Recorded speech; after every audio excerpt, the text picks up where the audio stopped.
Hi. So, anyway, anyone who knows me knows that I love doing weird voices and accents, not just to entertain other people, but it also entertains myself hugely.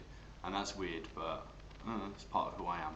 So I thought I'd do this as, something I can look back on and laugh when I get bored, something you can look on and laugh when you get bored, and maybe a sort of voice acting reel, except I'm not going to be sending this out to anyone, so it's not a professional, it's just me doing a lot of voices back to back.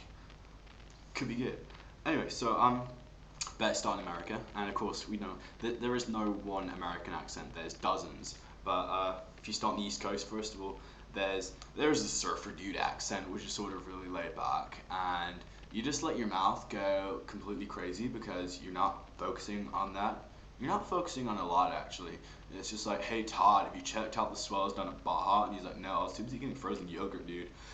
And it's just a great voice to do when you want to switch off your brain and let all of the everyday stress of your life pour out of your left ear like an hourglass. I don't know. You can just do that for days. Then the girl version of that, it would be the Valley Girl. So I was down at the Galleria Mall and I was trying on this prom dress and I pre-ordered it like 4 months ago, but I guess I must have gained like a super load of weight because now it's like all really tight on me and you can see like my fat bulges out of the back of me. Barf me out, gag me with a spoon. It's the most disgusting thing I've ever seen. I don't know what I'm supposed to do until then. I don't know.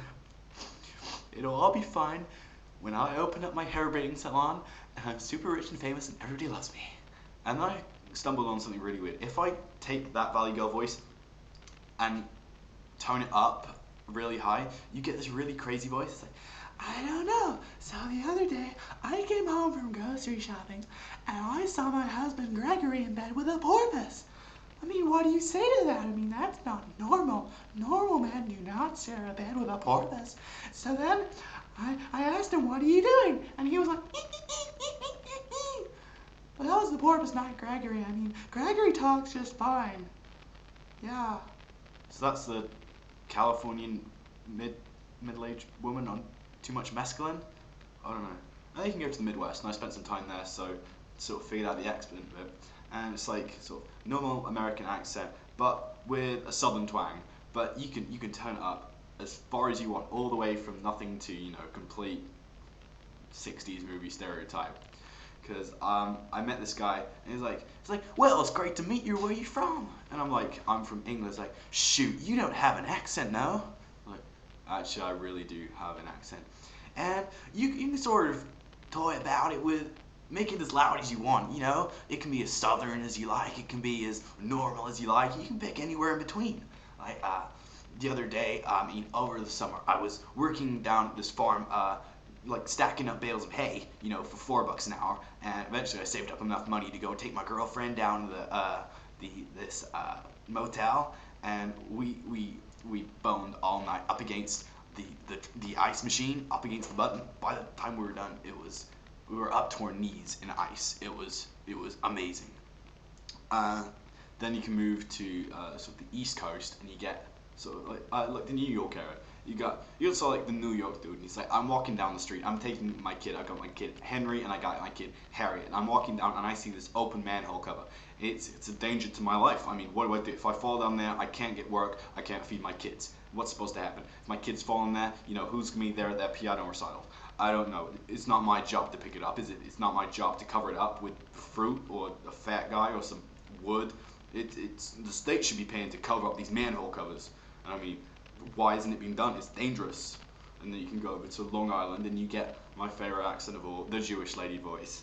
And it's like it's a bit like the New York accent, the Brooklyn accent, except all the vowels are elongated as far as you want. So, for instance, the other day I went down to the delicatessen and I saw my very good friend Barbara, and she tells me about this television show, Ugly Betty.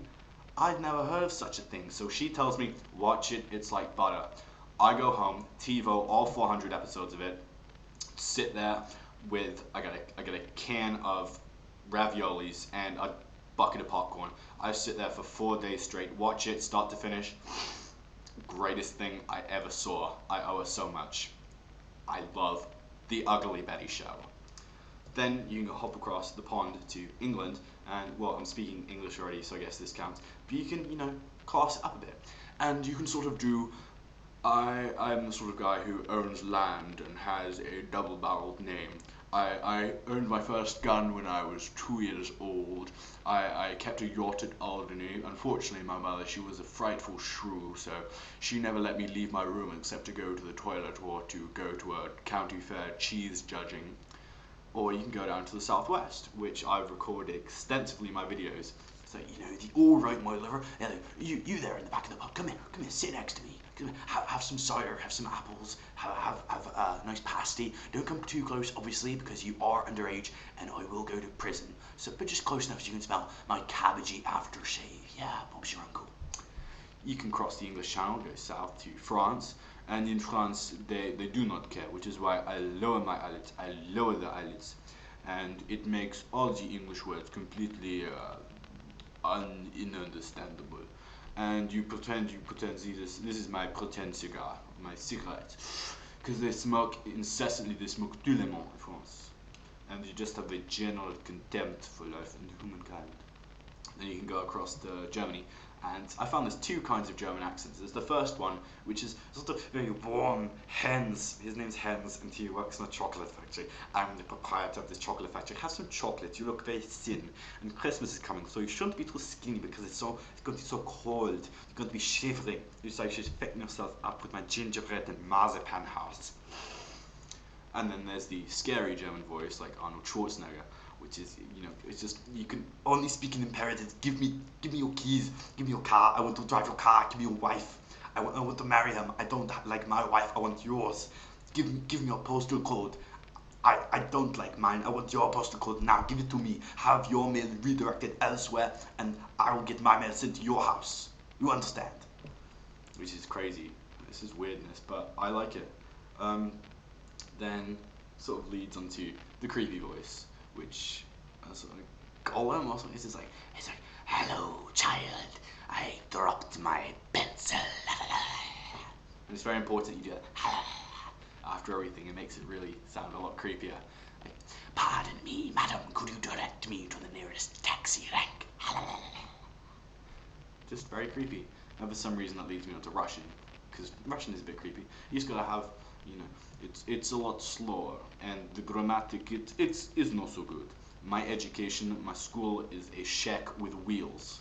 The other day I had to queue in line for a potato. I wait so long, by the time I get to front of queue, potato has grown into potato tree.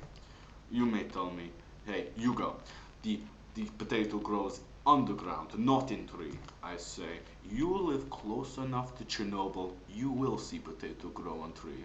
Beautiful thing in summer. You see your children climbing the trees on ladders made of string and bacon, and they pick those beautiful ripe potatoes out of the tree. Wonderful thing. It's not racist, is it? Then you can go a bit further. Go to India.